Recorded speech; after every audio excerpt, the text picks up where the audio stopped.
Well, they were outgunned, they were outnumbered, and they were running out of time. The pilots, known as the Few, the Royal Air Force, fending off attacks from Nazi Germany throughout the summer and autumn of 1940, the culmination of that being Battle of Britain Day on the 15th of September, when RAF pilots won a decisive victory against the Germans. We know after this, Hitler cancelled plans to invade Britain and knock Britain out of the war, effectively a turning point, which meant eventually the Allies were able to use Britain to liberate Europe, to launch D-Day. Now, while they've been called the Few, I think one of the key things to remember in all this is that they came from many different places. And while the Battle of Britain is, of course, named after where it took place, the nationalities, the number of people involved, well, they came from right the way across the globe.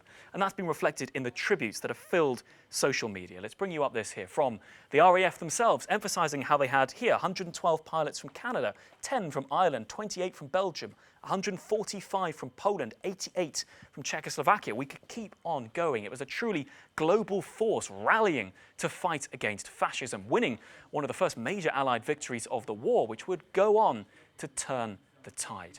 Now, there have been tributes coming in from everyone, from the royal family to the British Prime Minister.